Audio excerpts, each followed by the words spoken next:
Welcome to the How to Be Awesome at Your Job podcast, the show where brilliant professionals share how to sharpen the universal skills required to flourish at work. Enjoy more career fun, wins, meaning, and money with your host, Pete Makaitis.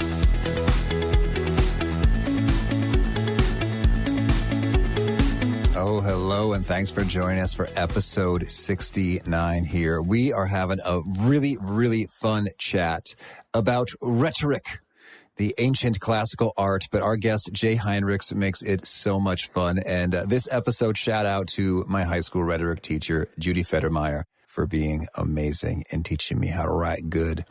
I appreciate that. And it's a shame we didn't have his book available back in high school because it's quite the resource nowadays for high school students as well as business folks and all kinds of folks who want to learn how to make arguments, be persuasive, and all that good stuff. So you're going to learn, 1, how shifting tenses can ease tensions. 2, a huge tip from Donald Trump about speaking in 12-second periods. And 3, the essential steps for making a persuasive argument. So if you want to check out the show notes, the transcripts, the links to things mentioned, you'll find that over at awesomeatyourjob.com/ep69. Here's a quick bit about Jay. Jay Heinrichs is the author of the best-selling book, Thank You for Arguing, What Aristotle, Lincoln, and Homer Simpson Can Teach Us About the Art of Persuasion. His most recent book, Word Hero, teaches how to craft memorable content. Combining tested tools of classical rhetoric with modern neuroscience, he's given presentations, workshops, and consults around the world. Jay has served clients including Southwest Airlines, NASA, the Pentagon, Walmart, Ogilvy UK, Mindshare, the National Association of Realtors, Harvard, Dartmouth, University of Virginia, Beachbody, and Kaiser Permanente. He maintains one of the leading language websites, FigaroSpeech.com, along with ArgueLab.com. With more than 30 years in publishing as a writer, editor, and executive, Jay has written for several dozen publications, from the New York Times Magazine to Reader's Digest. Here's Jay. Jay, thanks so much for being here on the How to Be Awesome at Your Job podcast. It's a pleasure, Pete. Well, I think congratulations are in order. Isn't it not true that just recently your revised edition of Thank You for Arguing hit the coveted New York Times bestseller list? Yes, it did. Booyah. Woo-hoo. Congratulations. Thanks. It's so fun. As I start working with guests in this podcasting game, it's so funny. They'll say, oh, when are you planning on putting up, could you put the episode up a little earlier? Because we're trying to make the list. I was like, oh, of course. Yeah, the New York Times bestseller list. Of course. Yes, I'm in the biz. I know. The list. Very good. So, capital L.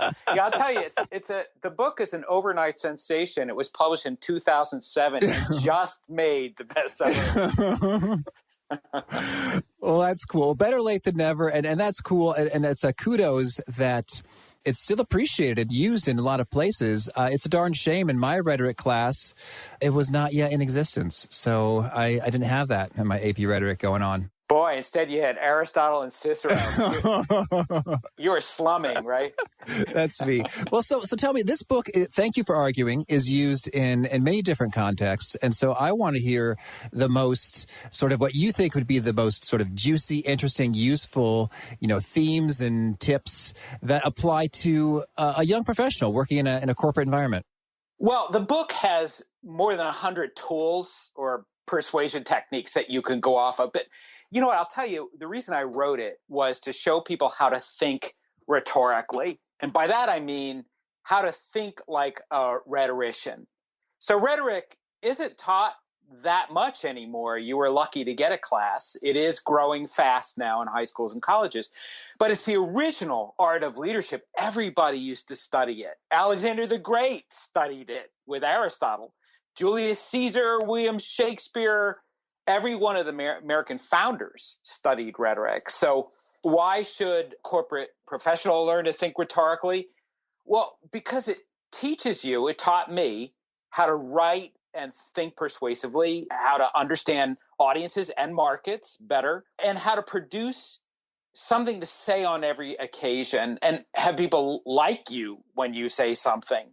So, for example, here's a juicy bit. When someone gets angry with you, watch what tense you're in, whether you're in the past tense, the future tense, or the present tense. Now, you'll find that an angry person will almost always speak in the past or present tense. You did this horrible thing in the past, or you're a real jerk in the present. So one way to take the anger out is to switch to the future. Let's talk about how we're going to fix this. Let's find a solution.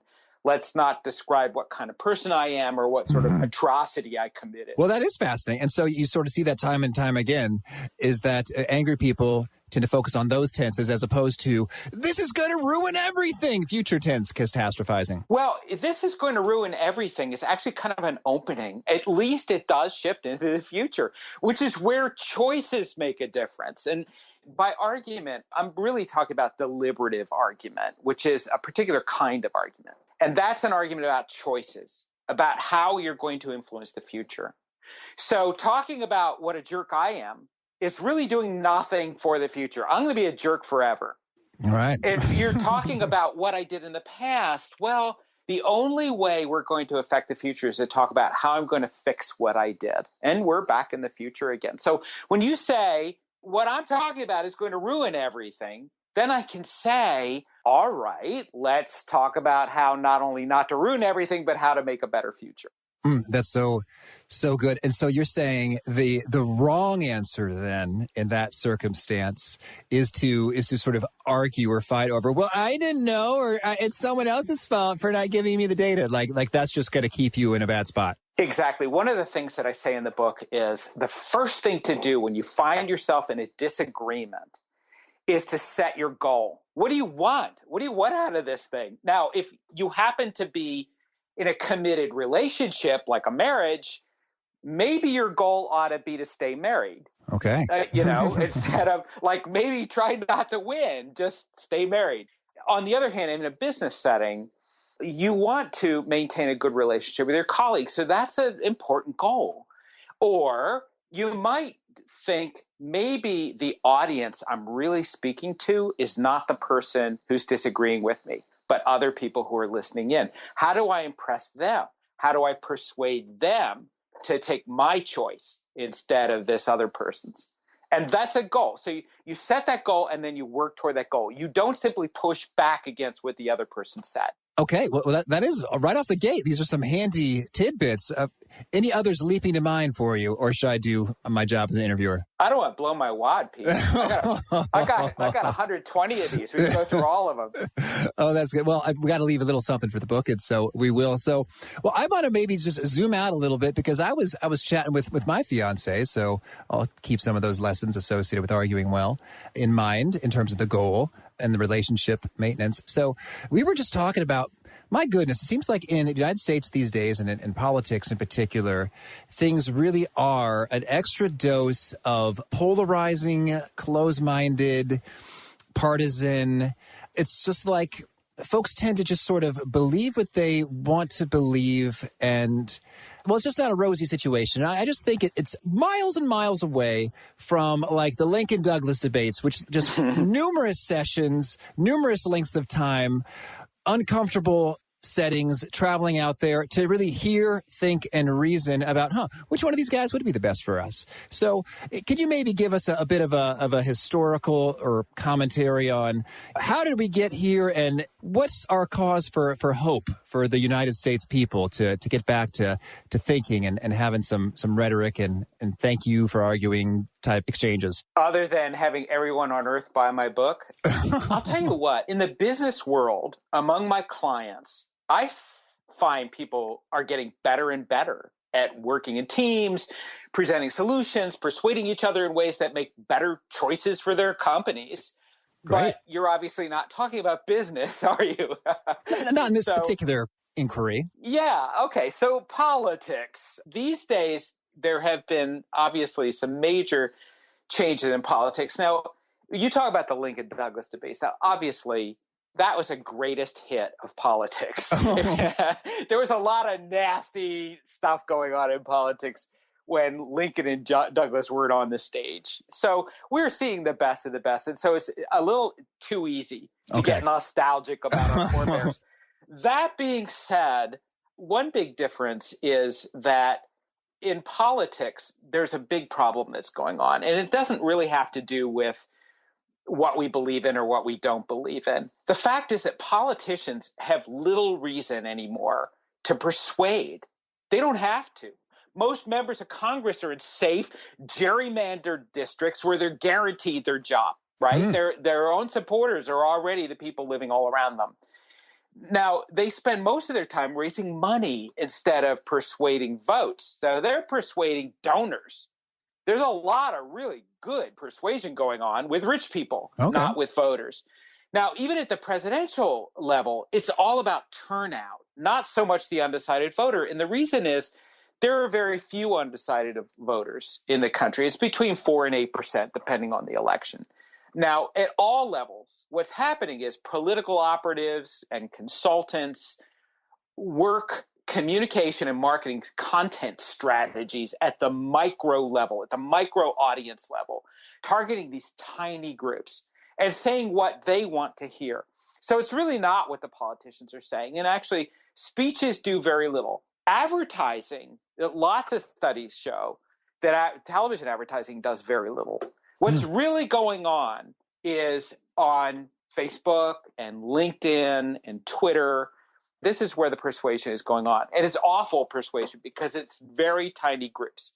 So there's very little opportunity for groups to hear anything that they don't believe in. And I think that's where you get some of this consolidation in belief. So Lincoln and Douglas, as you pointed out, they spoke knowing their audience. They were looking at them. But, their larger audience wasn't there when they were speaking. Here's another big factor. Their audience mostly were readers. Lincoln and Douglas knew that their debates were going to be published in written form. Lincoln knew that when he gave a speech, it would be published and everybody would read it. He grew up reading two things as a kid, as a boy. One was the Bible, and the other was the speeches of Daniel Webster, who was the greatest orator of his time, United States Senator, Secretary of State, brilliant lawyer, great politician. Daniel Webster was Lincoln's education. And Webster would give these speeches, and then he would edit them. And they were the bestsellers of their day. Everybody read Daniel Webster, no matter what they believed in. So this was a nation of readers. We're not anymore. We now look at YouTube in 12-second bites. If you can get anybody to watch a YouTube video that doesn't involve a cute animal and watch it for more than 12 seconds, you've pulled off a miracle. Okay. And so as a result, people are talking in sound bites that look ridiculous in print. Look at Donald Trump. Very successful in his talks. He speaks in these 12-second bursts, and I hope we can get back to that because that's really a great technique for people, by the way, in presentations. But they look terrible when you read them. They're great if you see them in a speech, especially if you're in a crowd. So what's the answer to all this? I think the answer lies in educating young people in the ways that these content agencies and political consultants manipulate us. My book gets read by thousands of high school and college students, which gives me hope, at least for sales in the future and maybe even in the country. I think the fact is that rhetoric really does need to be studied more so that people can see how this manipulation goes on. It also makes people eager to hear the other side, if only to engage in it in interesting ways. Oh, that's great. So, well, I do want to make sure we kind of revisit the 12-second bursts and more. So maybe when you talk about revisiting this, I think some people just maybe don't even have a taste for it. They say, ooh, arguing, that feels like conflict. That feels uncomfortable in my gut and on the back of my neck. How should we think about arguing or rhetoric in an affirming light? Well, that's a great question. And I think it comes down to the fact that people tend to confuse an argument with a fight, as if an argument and a fight are the same thing. So in a fight, your purpose is to win. Your goal is to win the fight, right? To get the other side to admit defeat. You're going to dominate the other person and win.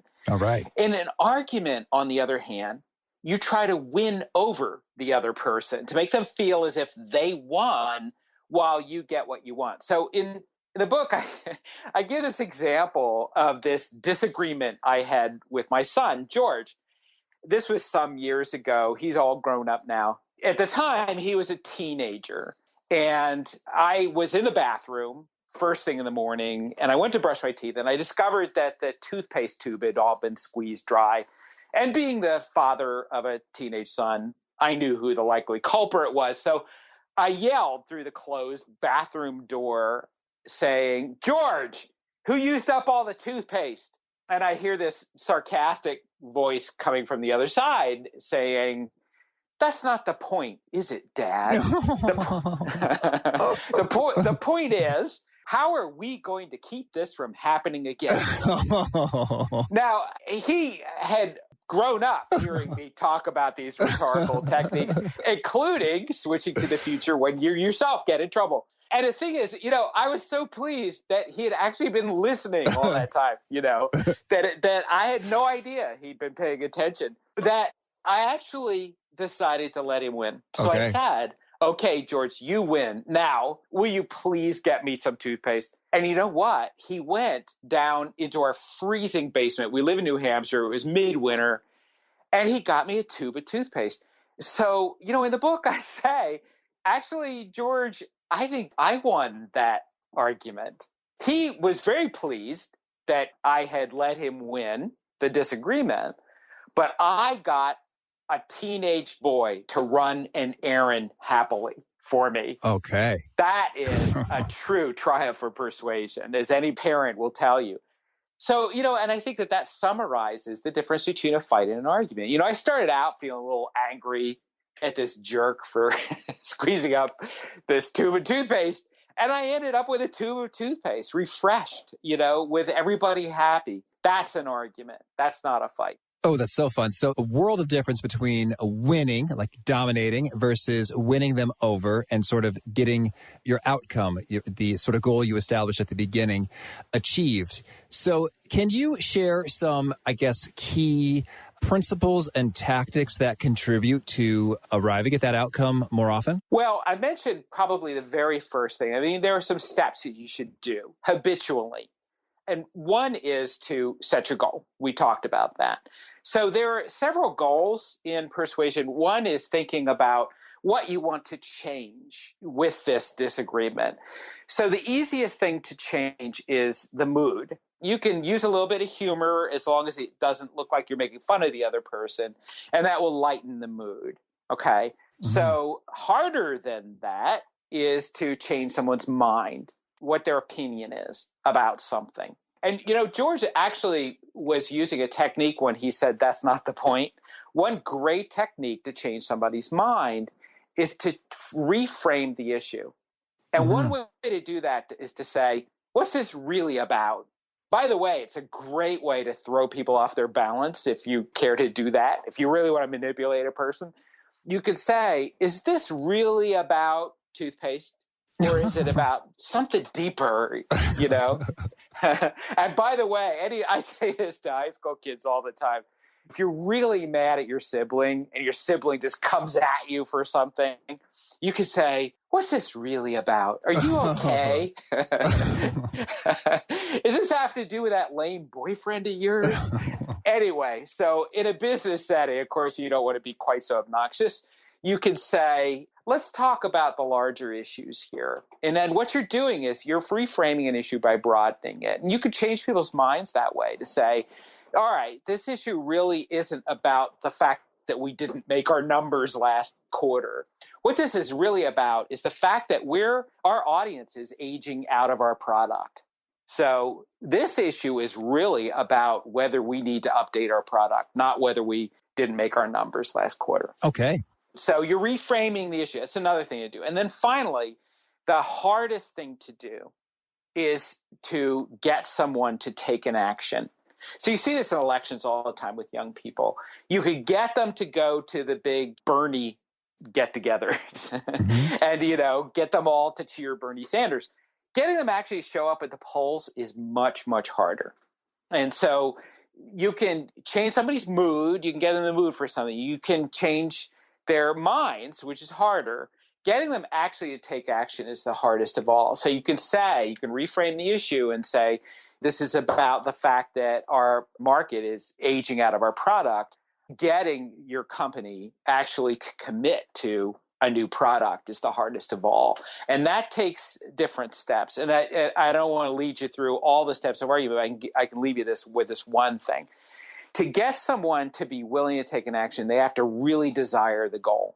That's the first thing. All So if right. you look at diet books, they are really good at getting people to take the action of buying a diet book. So you give them desire, which is lose weight, right? Especially lose weight rapidly, a ton of weight in no time at all. And eat what you like.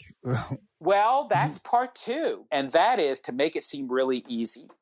So eat what you like, the banana split diet, eat 20 scoops of ice cream a day and nothing else, and you will lose weight, probably in horrible ways. So, in other words, and this is, by the way, I got this straight from the philosopher Aristotle. So the Greeks were selling each other stuff long before we Americans were doing it. And so to get action, build desire for the goal, and then make the goal itself, achieving it, seem really easy. And one way to do that, by the way, is to chunk it, divide the action you want into tiny little steps. So you can say, I'm not asking you to go to the polls right now. Instead, I'm asking you to go to this website.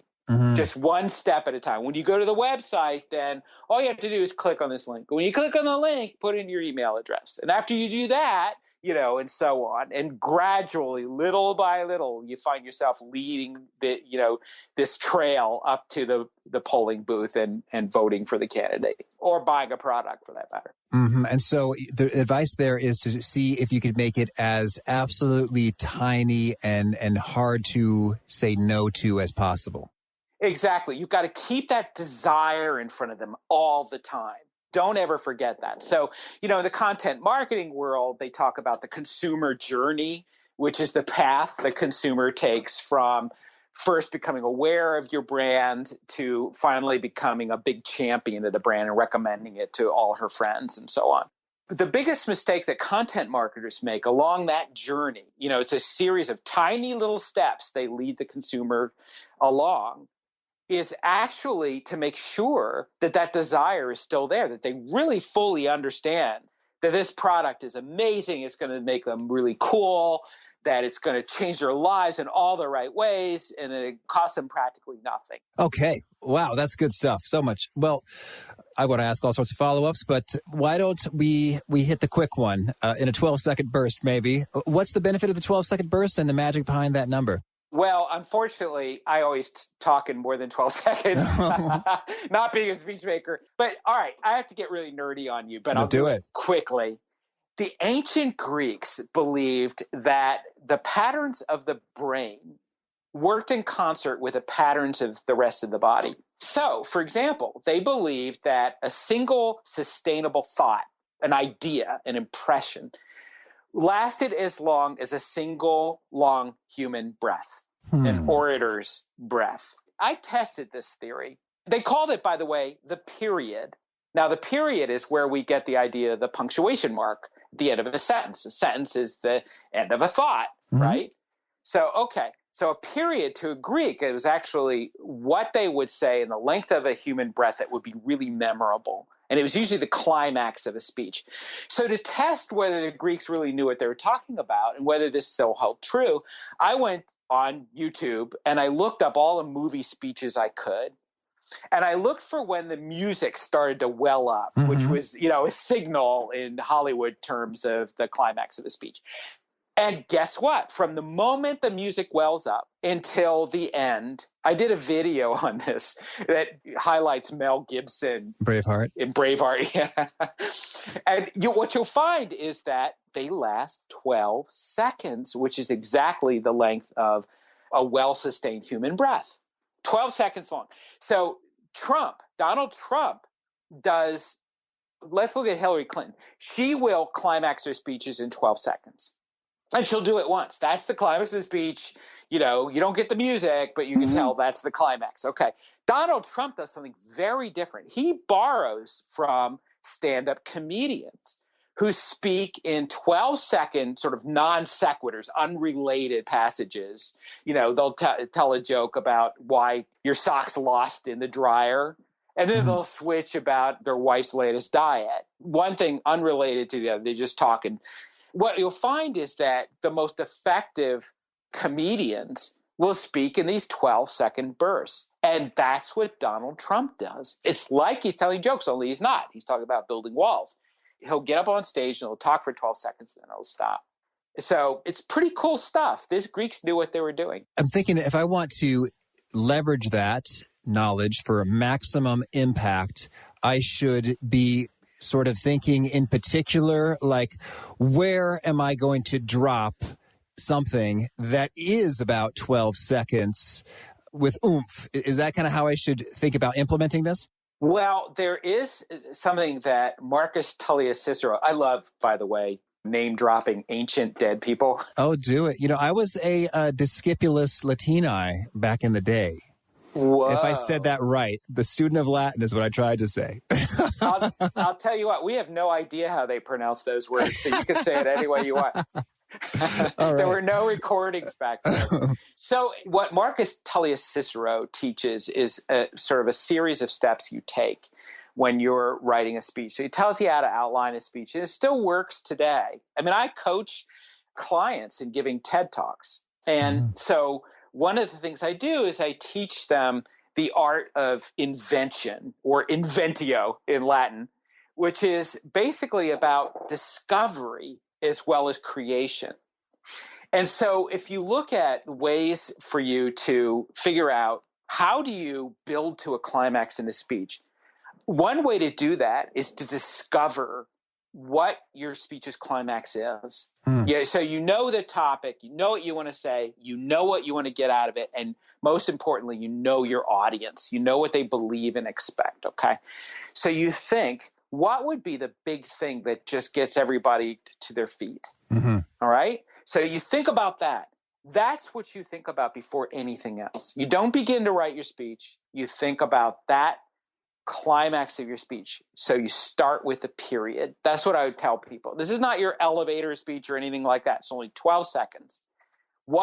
Summarize what you want to say, and then do it in, like, rewrite it. If you've rewritten it 30 times, it's probably not enough. I mean, that's what you really got to work on. That's what's going to be what people are going to remember, and they're going to share it. That's what goes viral. Okay, so you do that, and then the rest of your TED Talk kind of follows. You just follow Cicero's outline for an oration, and then take it from there, and you're done. You're famous. Wow, that's so cool. So I guess I'm thinking now, all right, so Donald Trump just keeps doing it, and the best comedians kind of just do it again and again and again and again, these 12-second bits. Whereas you're saying if you're delivering a talk, an oration, you want to have a kind of one super money climax period established and build the rest around that. Yeah, because you have to have content. Yes. Unlike a comedian or Donald Trump at a rally, you actually have to say something. Okay. Now, I guarantee you that Donald Trump does not use that technique when he's really making a deal. Okay. He's not going in and saying, this will be the best building ever. This will be the greatest building. It'll be beautiful. He's not saying that. He's saying, here's how the leasing will work. Here's how my branding for this building works. Here's what the material will be made of. Here's how I'm going to subcontract it, right? There's content to what he's going to say. He knows when he's talking to a crowd of people who just want to be entertained and worked up, he's going to just keep them entertained. But remember, he learned how to do this on reality TV. Right. Where it's a content-free environment, and that's what he's exercising right now. You and I actually have to say something, as does Donald Trump when he's not up there on the stage. Okay. And that's why you have to start with, think about what it is you want to get out of this speech, and then build the content around that climax. And so I guess I'm wondering if you are delivering even maybe more of a mundane kind of a situation, like, here is how the radio frequency network performed over the last month. Does this apply there in terms of, like, there is a climax and a 12-second period to be focused on within there? Or maybe this is just not quite an appropriate fit in certain spots? Well, I think that that's a good point. I mean, there are times when you don't want an emotional peroration, as the term is. Mm-hmm. There's a degree to which you get poetic, and there's a degree to which you won't. And by the way, sometimes your peroration can just be really plain speech. People might not even know that it's the climax, but it's memorable nonetheless. People will walk away repeating what you said, and that's your ultimate goal. You want what you say to go viral. Even if it's among 6 people in a conference room, you want them walking away repeating what you said. Now, getting back to politics, the Republicans are much better at this than Democrats. Democrats are all trying still to sound like John F. Kennedy with his like beautifully written speeches. People love Obama's speeches when he's really trying because they can be very eloquent and you can read them afterwards. They still read great. But on the other hand, Republicans do something much more tricky and rhetorically useful, which is that they speak in terms of tropes, which change people's views of reality, but still sound very plain spoken. So, and I don't want to get too much in the weeds about tropes, but tropes basically, you know what a metaphor is. If I say the moon is a balloon, you're not going to call me a liar. Right. You know, I'm just kind of being poetic, right? Yeah. But I'm making you think about the moon a little bit differently. I'm sort of changing the reality just a little bit. Well, there are tropes that people don't understand because they weren't educated in them that Republicans use all the time, which is, you know, if you look at Ronald Reagan talking about the welfare mother, that's a trope. There was no welfare mother. I mean, there were probably a bunch of mothers on welfare, but not in the way he described this person who was having children just to make money from the government. You know, that never happened. But what he was doing, and really achieved a lot doing this, is they made people change people's views of what people on welfare were like. They weren't people who needed help. They were people who were exploiting the system. That's a really tricky trope. It's even got a tricky name. It's called synecdoche. You know, it's a way of summarizing a whole group of people in one individual who may be real or not. And the Republicans are much better at that than Democrats are. Ooh, that's so fascinating. And now, to that point about being viral or the period being a climax that really gets attention, I've noticed as I am at different conferences and such, I like to pay attention to what people tweet from a keynoter. And I seem to often notice that it's kind of a distinction. And you talked about, you know, JFK, ask not what your country can do for you, but what you could do for your country. Or they'll say, maybe someone's talking about fraternities and sororities, and they'll say, a friend will tell you what you want to hear, but a brother will tell you what you need to hear. It's often follows that kind of quotable distinction. Any comments on that or other elements that often correspond with that 12-second climax period? Yeah, well, you know, it's interesting. What the Democrats tend to do instead of tropes is they speak in terms of figures or figures of speech. And those are unusual or poetic patterns of language or unusual use of words. So when you refer to John F. Kennedy, ask not what your country can do for you, ask what you can do for your country. He's actually employing my favorite figure of all time, the chiasmus. I call it the crisscross figure. So it takes phrase or a clause and then it flips it. Ask not what your country can do for you, ask what you do for your country. You know, it's turning it around. It's a beautiful and memorable, and you know that if Twitter existed at the time, it would have gone, you know, totally viral right away. It would have been like with little posters with a lion on it or something, you know. So the reason for that is that kind of unusual language, people will at first be a little confused by it, as with any kind of poetry, and then they'll repeat it in their heads and it becomes imprinted that way. And then they feel cool when they repeat it. So that's great. The only thing is that it's really out there. You know what the person is intending. You know how they're trying to persuade you. And that's not the most effective form of rhetoric. So sometimes when things do get retweeted and go viral, that's great. I mean, I personally love it when I give talks and, you know, I see on Twitter the stuff I've said gets tweeted verbatim. And it's great for my ego, but it often isn't the most important thing I'm actually trying to say. You know, it's often that's the stuff where I'm just entertaining them. I did just the other day. I was speaking to a group of students over Skype. It's a school. And I said, young people are never going to change things until they start shifting their focus to the future. That's hardly something you'd want to needlepoint on a pillow, you know. And yet, it's like at least 5 people tweeted it simultaneously. And that guy retweeted it and it went all over the place.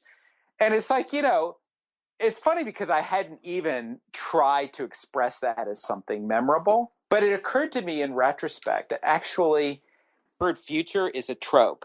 you're making people think differently about reality. You think about this, a teenage kid is always told about the future, but they never really think about the future, about their failure to look at it as something as if it already exists. So I think that was what made the difference. And I heard back from people saying, oh my God, you changed my life. You know how teenagers will do that. Well, there's so many things I'd like to chat through, but I'll focus it a smidge. So you have a nice section in your book about common logical fallacies. And I think that many times we think, I'm pretty smart. I'm pretty logical. I know a fallacy when I see one. But what are some fallacies that even smart people tend to fall for pretty often? Well, I'll tell you, you had in an earlier conversation you and I had, if I'm allowed to break that third wall. Break it. Let's break it. You had asked, okay, the subtitle of my book mentions Aristotle and Lincoln and Homer Simpson. Right. Why Homer Simpson? And the reason is that I was struggling to write about logical fallacies in a way that wouldn't make every reader just drop the book immediately. Right. Reading about logical fallacies is one of the worst forms of torture. I like logic. I'm really interested in it. And even I can't stand to learn about logical fallacies because they're just the human brain being as lame as it is. It comes up with new fallacies every day. You can't summarize them all. So it occurred to me one day I was procrastinating writing the book and I was looking on the web and I actually never watched The Simpsons. We didn't have TV when the kids were little. Don't ask me why. I started watching The Simpsons just because I was supposed to be writing and it was something to do. And it occurred to me that the humor in The Simpsons is almost entirely based on logical fallacies. It's on twisting logic around. So here's an example. And it's, by the way, this is a fallacy that's committed all the time by people. Homer offers Lisa a donut. And Lisa being Lisa, if you've watched The Simpsons, she's kind of like the good student, the good girl. She says, no thanks, Dad. Do you have any fruit? And he looks at the donut, and it's this jelly-filled donut. And he says, this donut has purple. Purple is a fruit. So when he says purple is a fruit, that's a logical fallacy that you see every time you look at a package of processed food that says fortified on it. A processed food that says fortified is the same as Homer saying purple is a fruit.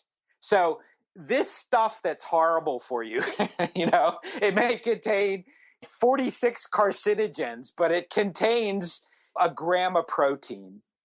Yeah. That is committing that same fallacy where you are associating a quality of one thing with the entirety of another thing. Yes, and I see it all the time on if I'm Googling some like health or nutrition topic, I always seem to end up in finding a gallery of foods that are going to help me achieve some outcome because it has some vitamin, like bananas have potassium.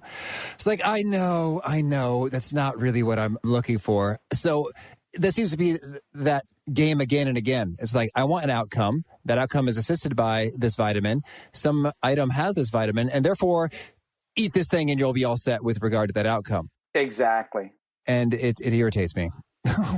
So, I could name others as well. There's one I especially like is post hoc ergo propter hoc, just because I like saying the Latin. There you go. That's just confusing correlation with causation. So if something is correlated with something, it happens at the same time, the assumption is that it caused it. And you see this a lot with vaccination resistors. People who believe that vaccinating their 2-year-old children causes autism. And the thing is that the test for autism happens around the same time in a child's age as a particular kind of vaccination regime. And I actually worked with a healthcare company to try to figure out some ways respectfully for pediatricians to talk to vaccination-resistant mothers. And so I learned a lot about what they're doing, and that's in fact what's happening. They're committing this classic fallacy. And what's happening now is that actually the diagnosis for autism is going to be happening sooner in the future. So you're still going to have people who refuse to believe that vaccination does not cause autism. But you're going to get fewer and fewer new converts to that because, the correlation is going to separate from the cause. And that's going to help people a lot. So you can see that, fallacies can kill people. I mean, important stuff. That being said, most of rhetoric is not about fallacies. Most of rhetoric, in fact, isn't about logic as we learn it in school. It's really about what people believe and expect and whether they like and trust you. So I'll tell you what's even more useful, if I may, than learning formal logic. Just one simple tool. If you want to get all logical, and it's a great way, by the way, for people to shift from an extreme opinion to a more moderate one, insist on defining everything. So when a politician talks about creating jobs, what does he mean by creating jobs? How is a job created exactly? Yeah. So now, what does he mean by jobs? So what kind of jobs? Temporary jobs, long-lasting jobs, good-paying jobs, minimum wage jobs, jobs with benefits, those without? When a politician talks about making America safe, ask, what is safety exactly? Safe from what? So how bad is terrorism in America, if that's what you're promising to make us safe from? What exactly is terrorism? Who's committing the terrorism in America right now, and who do you see committing it in the future? What's the crime rate, if that's what you're talking about, compared to when we were kids? And by the way, when I was a kid, the crime rate was way higher than it is now. My parents treated us like savages. They would let us, roam around, meeting strangers, partly because I think they had more of us back then, so we were all disposable. But nonetheless, I think the attitude is very different. So defining things is really important. Like, what is safety? What is crime? What's the crime rate? Definitions. Vague terms manipulate you, in other words, a lot more than logical fallacies. Well, we just let people get away with using terms. Here's another term, predator, in regard to anyone who is regarded as a sexual deviant or someone who has somehow hurt other people. We call that person a predator. Now, when we do that, it means that whatever they're doing cannot be stopped. It's incurable. So these people have to be kept apart from the rest of it. So it also dehumanizes them. Right. So you can't treat them in a humane way. Okay, that's fine, but it means probably spending a lot of money that could be saved. And it could mean acting in ways that are unfair and even unconstitutional. And it makes for, just in general, really easy, lazy thinking, which I think lies at the root of most manipulation. Wow, this is so potent. So now, could you share, maybe, I was having a lot of fun checking out your video on apologies over at argulab.com. Could you share, what are some other kind of handy resources you might point listeners to on argulab.com or within your world of resources that you think could be particularly handy in a professional environment? Well, I do. Argulab.com, I really did for students. High school students are now being tortured by having to read Thank You for Arguing over the summer. All right. And AP English Language now uses it as a standard text. So that's great. But, I actually wrote the book originally for business people. Mm-hmm. So can I talk there's Argulab, but there's also, I have a website, jayheinrichs.com, with other resources that may be more valuable. Oh, sure. Point us. So I do. That's jayheinrichs.com, just my name.com. And liking me on Facebook, Jay Heinrichs, Twitter, the usual, at Jay Heinrichs, and so on. You'll find that I do blogs regularly, and they have to do with persuasion that's more of interest to business people. So let's talk. Can we talk apologies just really quickly? Please, let's do it. Okay. So I give corporate talks, and the most popular, the most requested talk is one titled How to Screw Up. I'm a master at screwing up because I do it a lot. One of the things I do, the one video I think you're referring to is the one I did on why politicians are so bad at apologizing, right? Well, one reason is that, and this is related back to Aristotle, who said that the main cause of anger is belittlement. And by belittlement, he meant the sense that you're being treated as less of a person than you feel you deserve. So you know that one of the main causes of malpractice lawsuits against doctors is belittlement. This idea that the doctor didn't treat the patient seriously. That's belittlement. Okay. So it's a cause of a great deal of anger. Now, when someone is angry at a politician for something, who's the first person to demand an apology? It's going to be their opponent. Why? Well, because an apology is an act of self-belittlement. It's making you shrink in front of your audience. Now, politicians don't like to do that. Mm-hmm. They like to be big. They like to be huge. So, and they also don't want to look powerless because a leader is supposed to seem powerful. So, and this is true in the business world as well. You don't want to look like, oh, I'm less of a person than we all thought I was. That's not very helpful. And even in personal relationships, an apology is never enough because it's really hard, especially for a man, because we're kind of built differently in terms of power or our attitudes toward it. We don't like to shrink in front of other people. Right. So as a result, our apologies seem insincere. So sometimes just saying you're sorry is a really good idea. If people expect it, saying you're sorry is fine. But on the other hand, there are more important things that you need to do. And this leads to basic principles of persuasion. First of all, you have to improve your character in front of the other person, whether you're likable and trustworthy.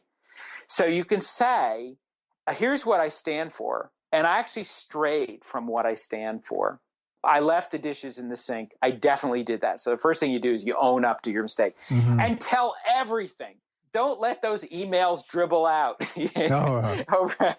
Don't let them keep finding new things. Tell everything you know immediately. Every PR person will say that in the corporate world. Secondly, say what you stand for. And actually, if you do this right, committing a mistake can actually give you the opportunity to remind people of what you stand for, of what a good person you really are. And what you do is you reposition your mistake, you reframe it to show that this is a way of you're recommitting to your values in the first place. So I left the dishes in the sink. I definitely did that. I'm at fault. You know what a neat person I really am in real life. I strayed from that temporarily. It makes me all the more committed to being a neatnik. And here's how I'm going to fix it in the future. I'm going to set an alarm at the end of every dinner time. And within 10 minutes, every dish has to be out of that sink. Now, obviously, I'm kind of overdoing it here. But in the business world, that kind of thing, own up to your mistake, state your values, show how you may have strayed from them temporarily, show you're putting all hands on deck for a fix, show what the plan is, make that very transparent, and then show how things will be better in the future. And that is whether you screwed up personally, whether it's your company that screwed up. I work with Southwest Airlines. They're one of my clients, and I can tell you they're a master at that. With the world's largest domestic airline, they're going to make some mistakes. Their employees will occasionally commit errors. And Southwest is great. They can come out of mistakes like that, making people think, wow, they really are nice people. They're everything I thought Southwest Airlines was. That's how screwing up can actually enhance your reputation if you do it right. And that's rhetoric at its best. How would you contrast that with Spirit Airlines? Yeah, here the instance was, it was your mistake for flying us, you chump. And that'll be another $20 for taking my time. Oh, that's fun.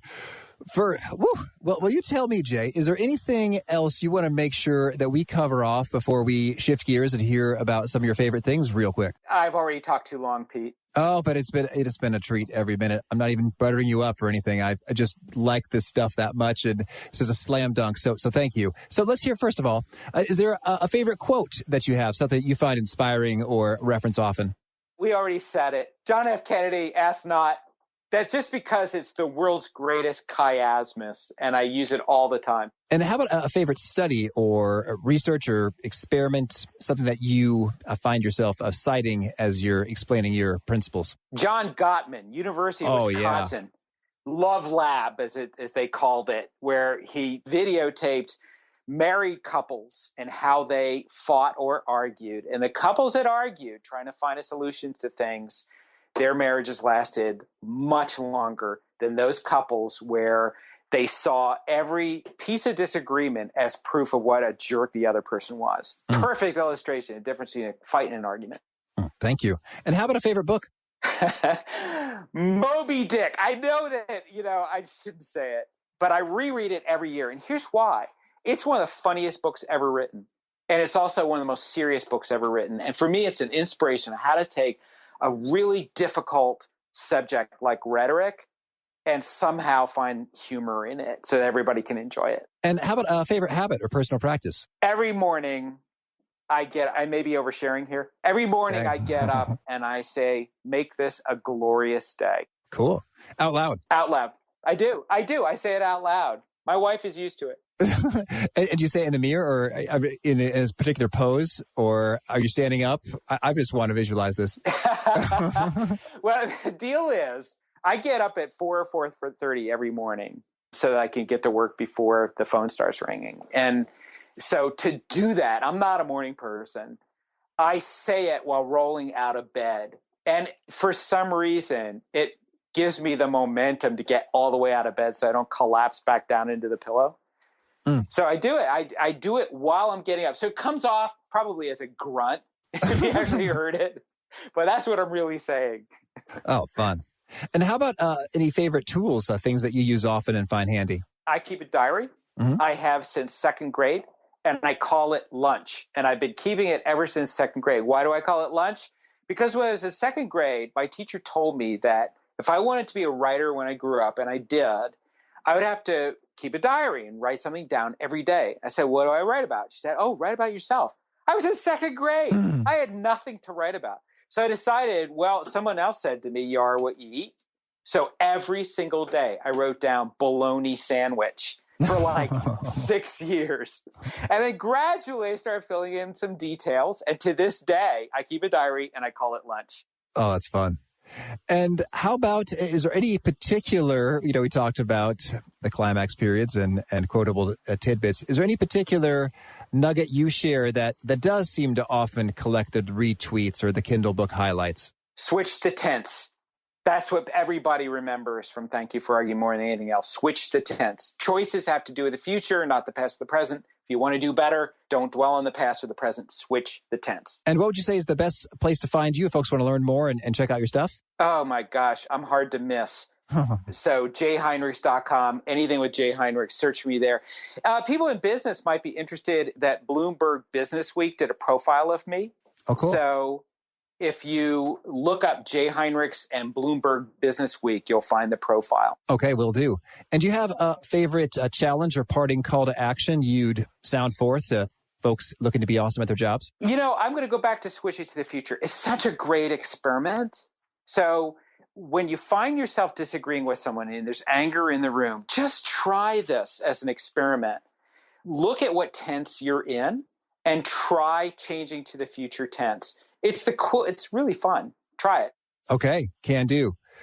Jay, this has been so much fun. Thank you. It's a blast. I hope you continue to win your arguments and have fun teaching folks to do the same. Pete, I really enjoy this. You have a likable and trustworthy character. Oh, yes. I'm taking that to the bank.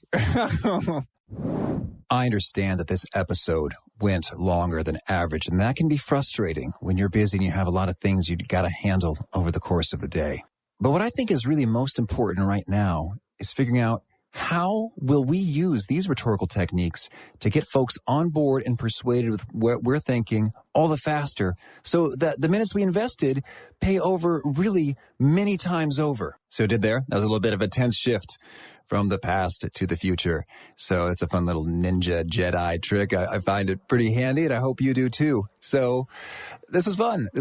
And I hope if you haven't already, you do punch the subscribe button so you don't miss folks like our next guest, Rebecca Morgan. She's got some more pro tips if you're dealing with folks who might be upset, whether they're internal or external customers, how to deal with those situations adeptly, as well as turn that into opportunities for creative goodness. So hope to catch you then. Peace.